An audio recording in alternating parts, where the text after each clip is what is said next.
zaman serba canggih seperti sekarang, sulit rasanya mempercayai praktik ilmu hitam seperti pesugihan, santet, sihir, susuk, dan lain sebagainya.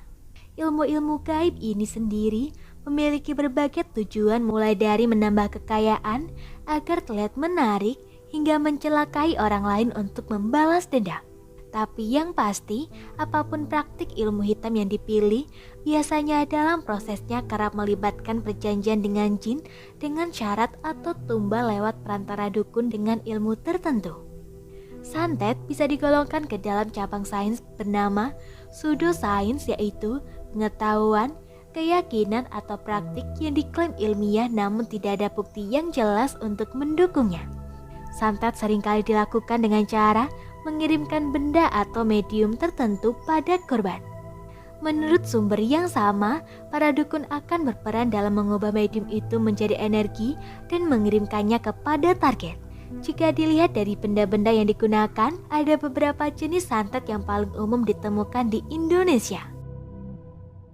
Paku dan jarum jahit. Paku dan jarum jahit juga media yang sering digunakan seseorang untuk berbuat jahat atau mencelakai kita. Bila menemukan paku berkarat dan jarum jahit yang tidak kita ketahui atau bukan milik kita, segera buang dan sambil berdoa untuk memohon pertolongan kepada Tuhan agar disingkirkan dari mara bahaya. Paku dan kawat. Selain jarum jahit, paku dan kawat logam yang sudah berkarat juga terbilang sering digunakan untuk mencelakai orang lain. Medium ini bisa dikirimkan ke dalam tubuh atau untuk membuat tenggorokan terasa sakit saat menelan. Kawat dan berbagai logam lain juga sering dikirim ke tubuh korban. Rasa sakit yang disebabkannya sulit untuk dideskripsikan. Dokter pun sulit mengobatinya karena santet memakai bantuan ilmu hitam. Beras kuning. Media beras kuning yang merupakan campuran antara beras dan kunyit biasanya dikirim untuk menyerang seseorang dalam kegiatan bisnis usaha seperti warung kelontong dan warung makan. Bila di tempatmu menemukan barang ini, segera sapu dan guyur dengan air banyak-banyak sambil berdoa agar diberi perlindungan, dijauhkan dari mara bahaya. Namun, ada juga orang yang percaya lebih baik dikencingi bila melihat beras kuning bertebaran di depan rumah atau usaha kita. Pecahan beling kaca. Pecahan beling kaca biasanya dipakai oleh orang untuk berbuat jahat atau mencelakai pemilik rumah. Tanda-tandanya adalah salah satu keluarga penghuni rumah tersebut akan sering sakit-sakitan, tetapi sakitnya tidak parah. Namun, kamu harus mencari benda tersebut agar keluargamu tetap aman dan nyaman. Bila menemukan pecahan kaca beling yang tidak dikenal, segera ambil dan buang. Bambu dan kayu bekas keranda. Bambu atau kayu bekas untuk mengangkut peti jenazah juga mempunyai aura negatif. Benda ini akan mengganggu semua penghuni rumah hingga membuat orang menjadi sakit. Oleh karena itu, jangan sekali-kali membawa kayu dan bambu bekas keranda jenazah. Selain mengganggu, akan menutup rezekimu. Tanah kuburan. Media ini merupakan media yang paling berbahaya. Dalam hal-hal tertentu, tanah kuburan sering digunakan untuk berbagai kejahatan, misalnya untuk tenung, santet, maupun ajian penyirapan atau membuat orang tertidur di dalam rumah. Biasanya media yang digunakan dari tanah kubur ini berasal dari kuburan orang-orang yang meninggalnya tidak wajar seperti bunuh diri, kecelakaan, dan lainnya. Ciri-cirinya adalah rumah terasa panas sehingga menyebabkan pertengkaran dalam rumah tangga.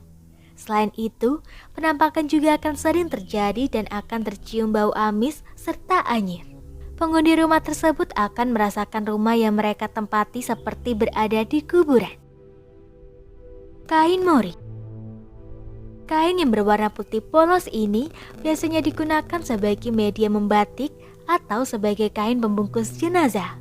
Biasanya orang yang syirik atau dendam denganmu akan menaruh kain mori di rumahmu. Kain itu akan diberi 3 ikatan seperti tali ikatan pada jenazah. Tanda-tandanya adalah akan ada salah satu dari keluarga tersebut yang akan sakit pada bagian kaki. Biasanya hal itu membuat susah berjalan, terasa berat hingga paling parah menyebabkan kelumpuhan. Jika hal itu sudah terjadi, maka segera carilah keberadaan kain tersebut. Karena hal tersebut merupakan kiriman berupa tumbal untuk membuat celaka juga membuat rezeki Anda terputus. Tulang hewan. Berikutnya adalah tulang. Bisa berupa tulang hewan, baik tulang hewan sapi, babi, atau lainnya. Tulang merupakan kesukaan jin dan tulang tersebut akan diisi jin untuk ditanamkan di pekarangan rumah. Tanda-tanda yang pasti terjadi adalah sering munculnya penampakan makhluk halus serta sering mengganggu penghuni rumah tersebut. Akibat dari gangguan makhluk halus tersebut bisa mengakibatkan kekacauan rumah tangga. Jika kamu sudah menemukan tulang tersebut, segera ambil dan bakar atau buang di sungai. Hal ini akan membuat jin dan makhluk halus tersebut segera pergi dari rumahmu. Rambut.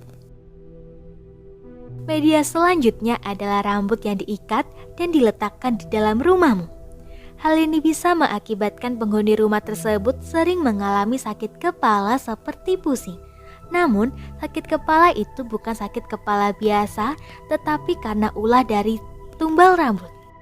Tanda-tanda yang paling jelas adalah sakit kepala tersebut akan terus-menerus menyerang pada jam-jam tertentu. Biasanya, serangan sakit kepala akan menyerang mulai matahari terbenam hingga tengah malam. Boneka santet. Boneka dari jerami yang merepresentasikan korban juga sering dipakai.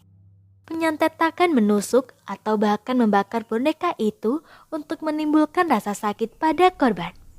Syarat agar praktik ini bisa berhasil adalah memerlukan sesuatu yang ada pada diri orang yang mau disantet. Bisa bermodalkan foto, rambut, kuku, darah, dan lain-lain.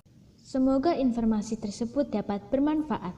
Jangan lupa untuk klik subscribe untuk mengetahui video terbaru dari kami.